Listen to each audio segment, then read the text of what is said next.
it's time to go to Maxwell Street to get a hot dog from those Polish people here. You like hot dogs? Hey. What is now? That school has nothing to teach me. I told you what I want. You don't want to help me? Fine. I'll do it myself. Look.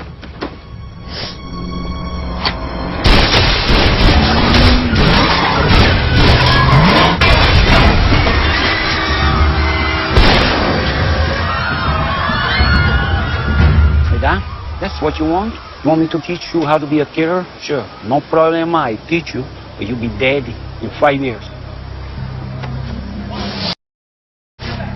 If you want to be a killer and survive, you got to be a smart one. You have to know things besides how to pull a trigger. You have to know how the world works, how people think. You got to learn, understand how to be psychological. And I cannot teach you that unless you learn the basics at school. You got that? Come on, what's it going to be? Got to learn? You choose. Come on. Now, choose. Come on. What you want? Choose.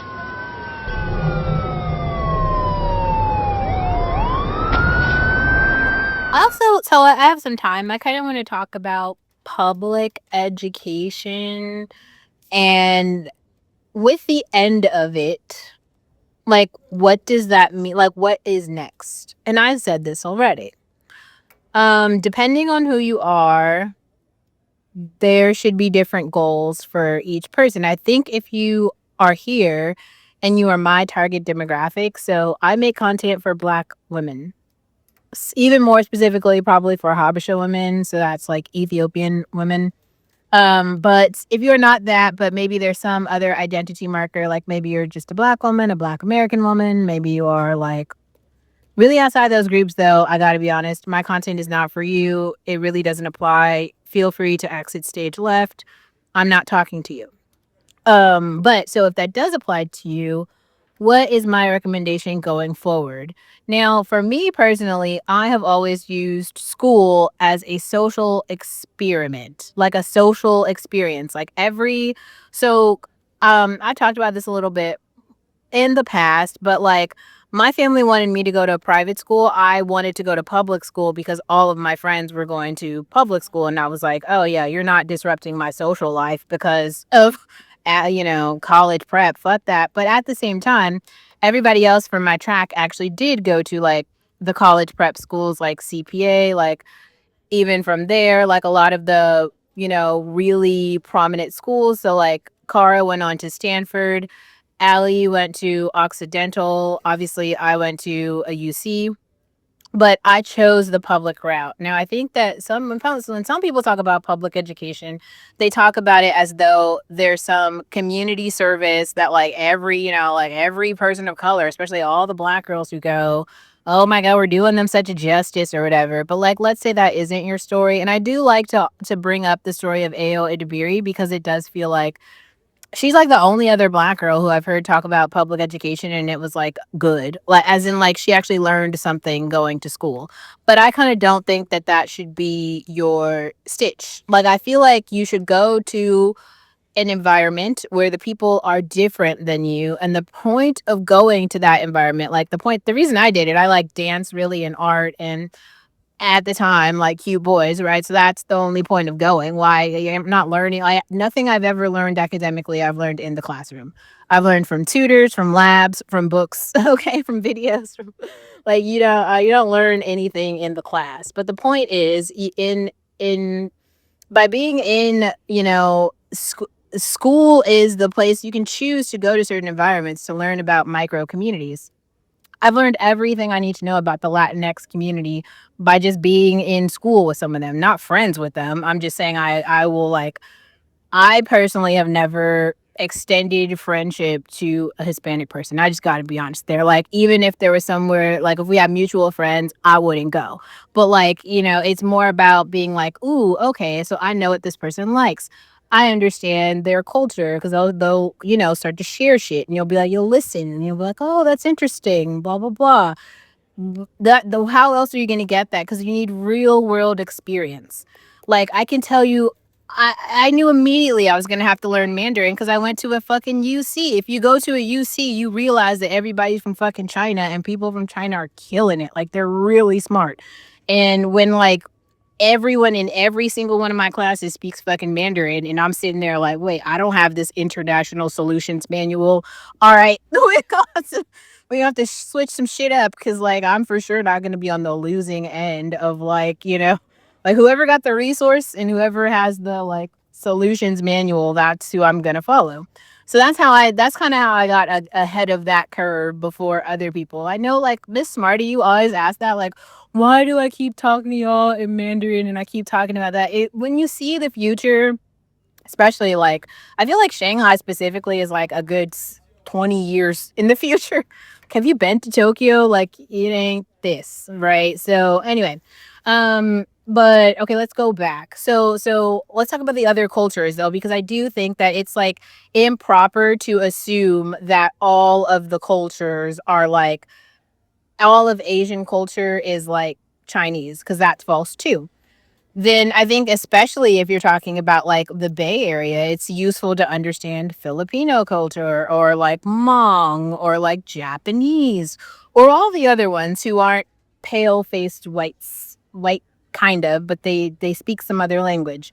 That's how you can start to think about that frame of reference when you're thinking about Africans, because it's the same way. But there's 54 countries in Africa, and as we move to that society, the same sort of ethnographic framework that you could use from what I'm telling you, you want to use it when you go there too.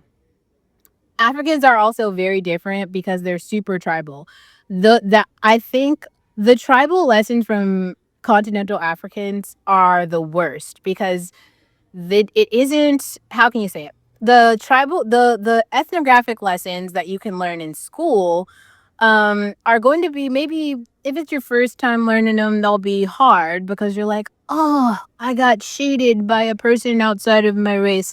Like, think about the way that white supremacy works, right? It's like all these little systems, but then when you realize it's all contextual, like, it's only specific to America, and America ain't the world. Like, the human population right now, most of the people who are alive, 60% of the planet is black. So, like, when you take some shit out of context, you'd be like, oh my God, these little, like, dumbass systems that they've created are just, they only apply here.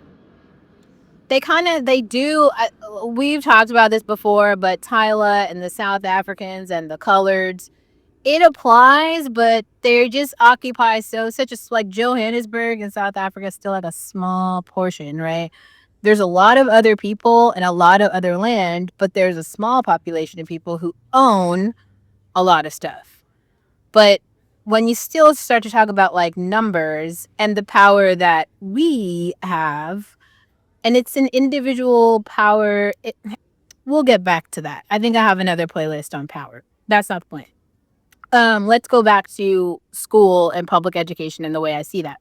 Now, I think it kind of depends because there's a whole channel. There's Trap Lord Ross. That's a good one to start with. I didn't know, like, I couldn't understand the Sexy Red story until he broke it down. So he's kind of unpacked like all the stories, really, at least all the main ones you need to know as in terms of pop culture references. Cause like I had to understand Sexy Red in some way. I'm like, I don't get it.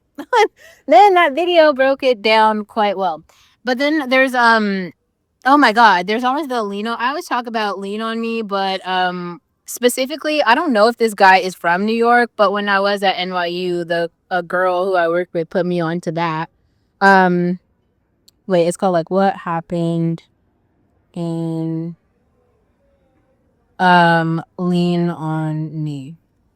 Prim's Hood Cinema, that's what it is. Okay, so Prim, if you live in a space where any of your story is even similar to something that Prim has covered, and he's covered everything from Baby Boy to Boys in the Hood, Lean On Me, the one about the white woman who goes to school to write, everyone, he's covered it.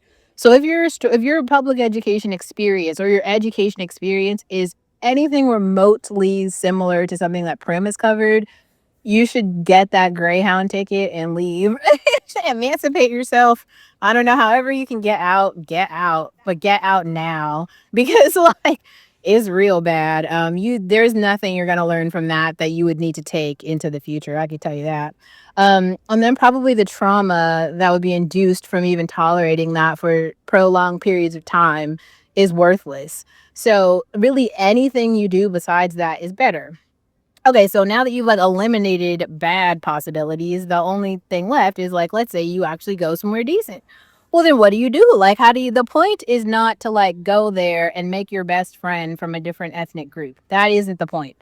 Like I said, the point is the ethnographic data, basically, and experiences that you gather. You want to understand people's stereotypes. That's how I can get on here and tell you racist jokes and you don't even know that they're racist. Like, I'm not even gonna shade you. Like, I've literally made at least 200 like pretty racist Asian jokes, and you know how I got those jokes? It's actually they don't get banned or anything because they don't sound like the N word, but those jokes didn't come from me. You know who they came from? Racist white people who told the jokes. But when you contextually understand how they apply, it's kind of funny because all they're doing is like looking at a group and being like, "Ooh, that is a character flaw," applying it to the group. And then once you hear the joke and you see people play it out, it's like Asian women can't drive. And then you like see it in life and you be like, there's some truth to that. Like, or Dave Chappelle does that really well. I feel like if you actually listen to the Dave Chappelle joke, I feel like that's probably why the Chappelle show did so well. Like, there were just so many of them. Like, Dave Chappelle talking about the tenderloin is the funniest thing I fucking ever heard. As a person who grew up in Northern California, I've never heard anybody describe the tenderloin so accurately in life. Like, that is really, really, really well done. He should win an award for that.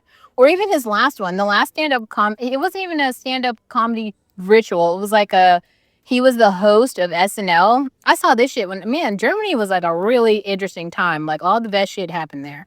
But Dave Chappelle was the host of SNL this year, and he did a skit that was like 27 minutes.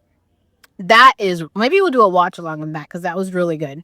But he basically talked about how when the Palisades burned, all the poor people around the Palisades were mad.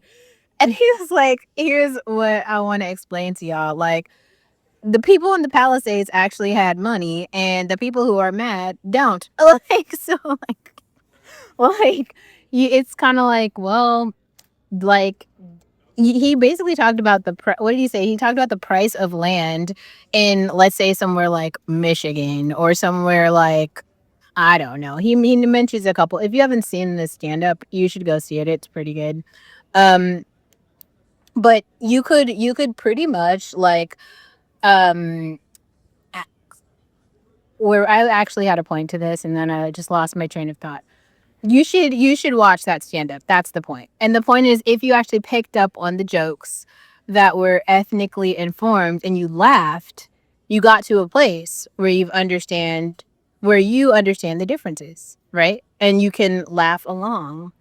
But you can't do that unless you get to a point where you're able to distinguish between the groups, understand the similarities within the groups, and then compare them to your own. I hope I've done enough filtering here where you would understand that I'm not talking to you if you're not a member of this group. So if you are a member of this group, the jokes are actually pretty funny. So yeah, that's kind of my take on public school.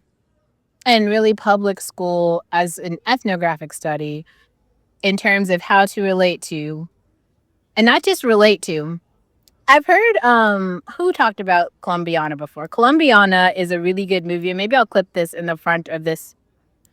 So Colombiana, basically, it's Zoe Saldana. She's like an assassin. That's like what the movie is about. But in the beginning of the movie, both of her parents and I think all of her family members are murdered by this drug lord. And so then she has to go live with her uncle, who's like the last surviving family member or something in America. And her uncle is also an assassin. And she tells him, she's like, I want to be like you. I want to be like you. And he tells her, he says, if you want to be like me, you have to learn. And she's like, basically, he's dropping her off at school. And she's saying, I don't want to go to school. I want to be an assassin. And as he's dropping her off, he tells her, if you want to be an assassin, you need to understand how to interact with society. The only way you're going to understand how to interact with society is by participating in society. He makes her go to school so that she can learn what the other people do, so that she can exploit them. That's the whole point. That is the point of school. It's the safest space that you can enter to understand how the other people move. You can see what they do. You can see what they say. Identifying Karens, things like that. Like, you can't do that. You won't understand what we're talking about if you haven't seen it for yourself. Like, that's why I think the Kenyan twins literally telling you and explaining to you, here's what happened. Here's what this person did. Here's what this person did. Here's what this person did. And then you see their other identity markers, and you see, like, you listen to what they're saying when they are speaking about your group. And then the only difference is like everybody else, except for really, I feel like us, in terms of to our benefit. I feel like that's another reason why people seem to be so surprised when the girl in the Birkenstocks out, kind of, how do you say this, shows up once again. So you thought I wasn't. It's an ethnographic study. All you have to do is just watch and observe the other groups. And I will say, what's his name did have a good point about leadership. I can tell you more because I've seen more, right? I've just been to more places. I've literally just seen more groups. And I'm not talking about like individuals. I'm talking about groups. I've seen how the groups function. I've seen how the groups function around me. I've seen the groups function when I have to participate with them. You learn from that. And like, when I learn from that, I don't learn to understand the lesson of how to continue to lose. That's one of the bigger issues with many Black women, especially Black women right now who I see being visible. They're teaching losing lessons. It's like, this other person did this, so then cry. What? Like, this other person did this, so then do blah, blah, blah.